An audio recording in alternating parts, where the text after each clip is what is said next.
English basic to advance channel में खुश आमदीद। ये है सबक नंबर 69 यानी लेसन नंबर 69। इस लेसन में नाज़रीन हम पढ़ने जा रहे हैं मनफी के पास्ट कंटीन्यूअस टेंस वाले जुमले, यानी माजी जारी वक्त वाले जुमले, लेकिन मनफी में नेगेटिव पास्ट कंटीन्यूअस टेंस।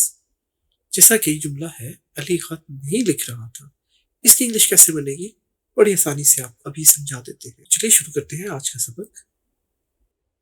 मनफी past continuous tense, negative past continuous tense. इसका फॉर्मूला है सब्जेक्ट। अब सब्जेक्ट के साथ पहले तो हमने यूज किया था इज आर एम, लेकिन चूंकि ये माजी का जुमला है तो इज आर एम की बजाय हमने वाज या वर इस्तेमाल करना है। देखिए आसान हो गया, सिंगल है तो वाज इस्तेमाल होगा, और अगर जमा में है, सब्जेक्ट जमा में है तो वर इस्तेमाल होगा, तो वाज या वर, और उसके बाद नॉट का इजाफा करना है। फिर वैसे ही वर्ब के साथ आईएनजी का इजाफा, वर्ब की पहली फॉर्म के साथ जी, और फिर आखिर में ऑब्जेक्ट आएगा। चलिए कुछ मिसालों से इसको समझ लेते हैं। ये देखिए अली खत नहीं लिख रहा था, पहले था अली खत नहीं लिख रहा है तो हमने इज आर एम यूज किया। अब है अली खत नहीं लिख रहा था, यानी आप किसी को बता रहे हैं और माजी की बात बता रहे हैं, गुजरे हुए वक्त की बात बता रहे हैं, और बता भी ये रहे हैं कि काम नहीं हो रहा था, यानी नेगेटिव में। तो अली हो गया सब्जेक्ट। अब देखिए अली एक इंसान है, एक सब्जेक्ट है, सिंगल है, इसलिए वाज यूज हुआ। तो अली वाज, फॉर्मूले से हमने नॉट ले लिया, तो अली वाज नॉट, वर्ब के साथ आईएनजी का इजाफा, वर्ब है राइट, और राइट के साथ आईएनजी लगाया तो राइटिंग। तो Ali was not writing, Ali नहीं लिख रहा था। क्या चीज? ऑब्जेक्ट, और ऑब्जेक्ट क्या है? A letter. Ali was not writing a letter, Ali खत नहीं लिख रहा था। एक और मिसाल देख लेते हैं। हम क्रिकेट नहीं खेल रहे थे, तो अगर होता कि हम क्रिकेट खेल रहे थे, जो हमने पढ़ा था पास्ट कंटीन्यूअस टेंस, तो उसमें नॉट इस्तेमाल ना करते हम, वो जुमला बनता वी वर प्लेइंग क्रिकेट। लेकिन यहाँ पर नहीं है, इसलिए नॉट का इजाफा किया गया है। तो देखिए नाज़रीन, सब्जेक्ट हो गया वी, और वाज या वर में से हमने जो फार्मूले का है वो हमने वर यूज किया, क्योंकि हम जमा में हैं, बहुत ज्यादा लोग हैं, हम दो हो सकते हैं या दो से ज्यादा हो सकते हैं।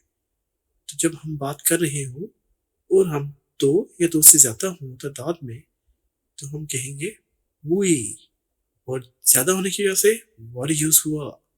तो वी वर नॉट प्लेइंग, देखिए प्ले है खेलना, और ये है वर्ब, तो प्ले के साथ जो वर्ब की पहली फॉर्म है उसके साथ आईएनजी का इजाफा।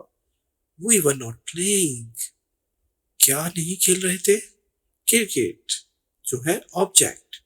तो we were not playing cricket, हम क्रिकेट नहीं खेल रहे थे। एक और मिसाल समझ लेते हैं। मैं एक सेब नहीं खा रहा था, तो आई हो गया सब्जेक्ट, आई के साथ वाज इस्तेमाल हुआ, क्योंकि आई अकेला है, मैं सिंगल इंसान है, वाहिद है। आई वॉज नॉट, मैं नहीं था, क्या क्या कर रहा? ईटिंग, ईट है खाने की इंग्लिश, और वर्ब है ईट, तो वर्ब के साथ आईएनजी का इजाफा, eating. I was not eating, क्या चीज? एन एप्पल, एप्पल क्या है? ऑब्जेक्ट। तो मैं एक सेब नहीं खा रहा था, I was not eating an apple.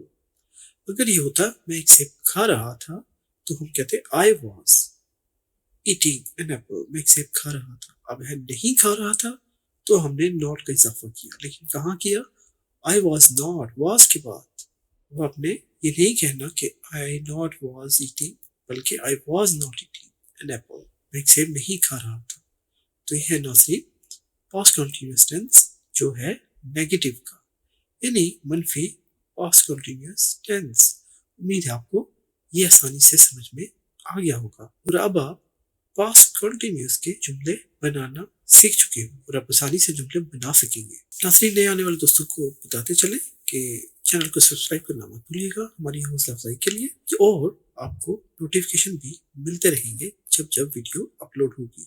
Video पसंद आए तो लाइक और शेयर जरूर कीजिएगा। اور اگر آپ کا کوئی کمنٹ ہو تو ہمیں کمنٹ سیکشن میں ضرور لکھیے گا. تو ملیں گے ہم آپ سے اگلے لیسن میں جو ہے منفی کا فیوچر کاؤنٹنگ ڈسٹینس یعنی نیگیٹو فیوچر کاؤنٹنگ ڈسٹینس. تو ملیں گے ہم آپ سے لیسن نمبر 70 میں یعنی سبق نمبر 70. اپنا بہت خیال رکھیے گا. اللہ حافظ.